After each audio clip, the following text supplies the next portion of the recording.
All right, today's thrift store report. Okay.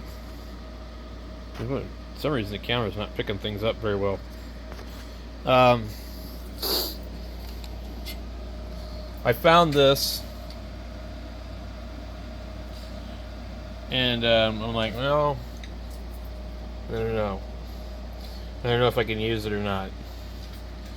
It's a compressor, expander, and noise gate, I think all in one. So a lot of the ESSB guys probably like these things. I don't know what it's worth. Probably $50 used, maybe. It's been discontinued. I do know that. It's called the Composer. The MDX 2100. So you get the expander, the gate, the threshold, the release, compressor, and a limiter. Peak limiter, dual mono, master. So it's just 2 channels.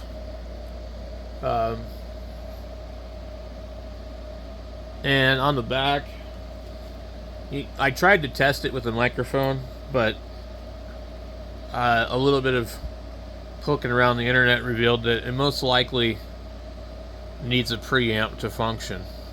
So you're not just going to plug a microphone into it and see movement on the input or the output level. But we'll test it, and hopefully it works. I'm starting to collect this kind of stuff as much as possible.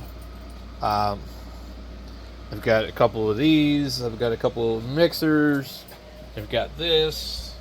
I've got this that probably does everything that does. But I don't know if this was really a, deal or worth buying. I guess it probably could be useful if you were going to use it with a radio. You need probably a couple of other things, but to feed your microphone into it and all that, depending on what you're going to use. See, like if I wanted to use a Blue Yeti on a radio, I would have to come up with some other kind of scheme because it's a USB output. And maybe it could be done with a radio like this that has the sound card. I don't know, but the idea with this would be more for videos. And so if I take the output of the Scarlett and feed it into here, you should bring the levels up high enough for this to compress everything and just basically keep the levels nice and even. So, but then you still need to figure out how to get all that back into the computer. So that's why it's not really practical, because the Scarlett is basically an all-in-one, and it sends the audio out over the USB into here, then into OBS Studio. So I don't really think I have an actual usage for this. If I use that, I need to if I put a preamp into this, and then I feed this into the front of something else, like a Scarlett or some other USB audio interface, then I can probably use it. So if I fed it into this mixer here, or one of the other mixers, I could probably do it. I guess this would probably work good with a mixer. So something like maybe this one here. Let's see. We can get this out of here without knocking everything over.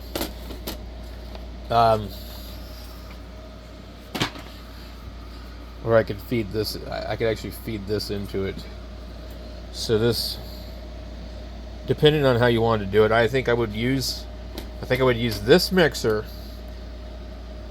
to boost up the microphones and control the audio going into this.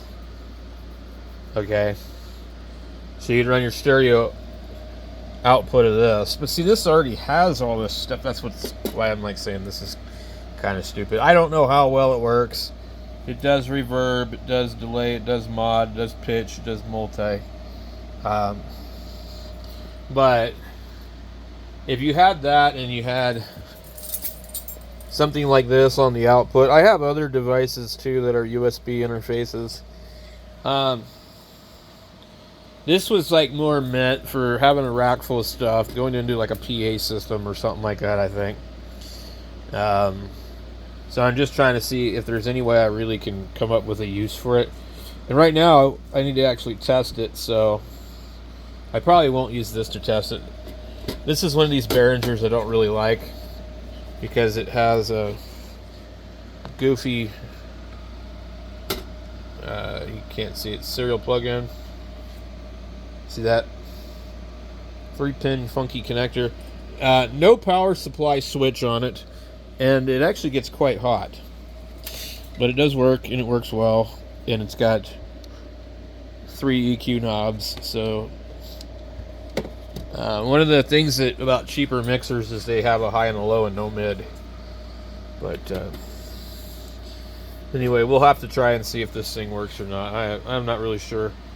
I imagine it probably does. So, and the other thing I got was 260, 200 watt Weller. I can never remember, is all the way in full power or the first click? And a lot of these you can't really tell a huge difference between them. I have a lot of problems with these. Here's another one in the thing down here. I believe this one's Bakelite also. I've got a couple different ones. You see this one? I got it that way. Somebody glued it. This is 240, 325. And it just doesn't always work right. I have to fiddle with it a lot. And I would imagine that this kind of power, this thing should work really well. But it doesn't. So this one is 260 or 200, and the numbers are backwards. Interesting. So this is Cooper. What is the other one? Apex.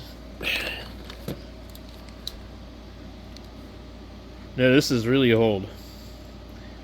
So Weller got bought out.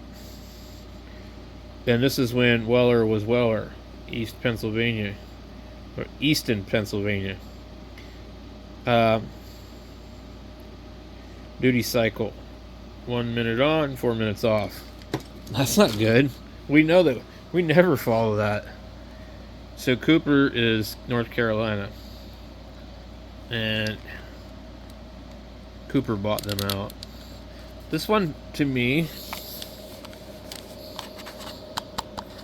I think it might be plastic. That's why I bought it. I don't like the Bakelite ones. It's really kind of hard to tell, but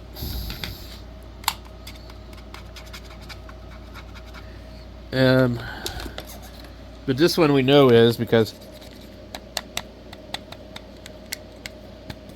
I can see that it's broken. So I've got a bunch more of these. The Cooper ones are definitely newer, and some of them say Apex. I really like Weller products. I use a lot of their stuff. I've got a couple of their soldering stations. I've got, I guess you could say I collect these. I don't know. Where's the rest of them? I have a bin that's full of them too. Like the smaller ones, the 100-watt ones. I think there's some in here. Oh, I forgot to show you guys this. I haven't even tested this, and I've had it for a while. It's a, is it 50? Yeah, it's 50 amp.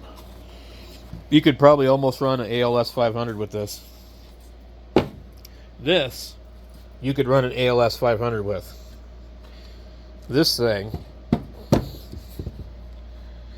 at 100 to 140 volts AC, it can pull up to 14 amps and give you 12 volts at 100 amps.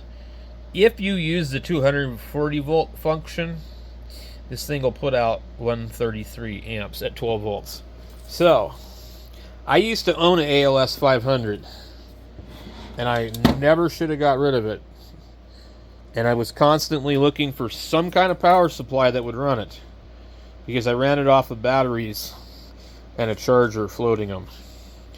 This would be awesome for an ALS 500. But of course, I don't have one now. I think even this probably could run an ALS 500. Or you do something like get a couple of these 30s and put them in parallel. And I've got a couple of them.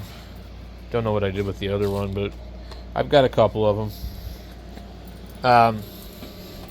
But yeah, and I use this to run a 2-meter amp.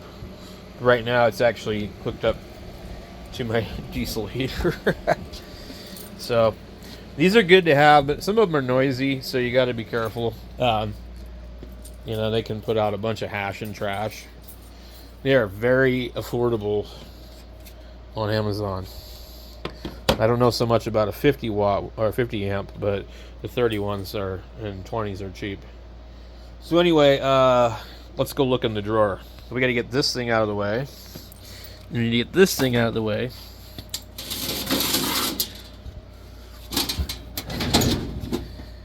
I thought they were down in here, but I don't think they are. I may have actually finally organized and put them somewhere else. There's a giant Sears one down here. Craftsman.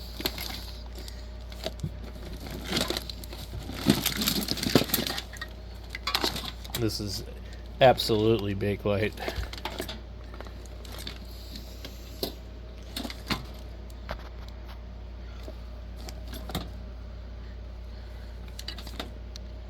This is 250 watts, and I used to use this one a lot.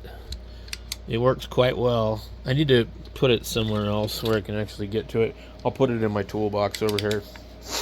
But the rest of them, I put them in. I pulled them out and put them elsewhere, except for this one I can see in here. These are the ones I never use. They're not big enough. $6. Weller, the 8200N. They're 100 and 140. This is the classic one that you see, and they're Weller Apex. So I don't know if Apex Weller. See, this is North Carolina. See, the original Wellers were Pennsylvania, and then Cooper ended up being North Carolina. So I think what happened was Weller merged with Apex, and then Cooper bought them, and then it just continued on with the plant in North Carolina. So the original Pennsylvania is probably done. But those are all really nice to have, and you got to find them at thrift stores because you won't find them anymore. The quality of the new ones really aren't that good. They use aluminum here. They use shitty set screws, and they're just generally a pain in the butt when they don't work right. So like I said, I like to collect them, so it's good to have a few of them. I probably have like maybe 6 of them or something like that, I think. So anyway, I have another one. Let's see, where did it go? It's in a tin. I don't remember what I did with it, but it's basically probably like the one I just bought today, but in a tin. And it's from the 50s. And you can tell because of the brochures. So I think I'd already did a video on it at one point in time.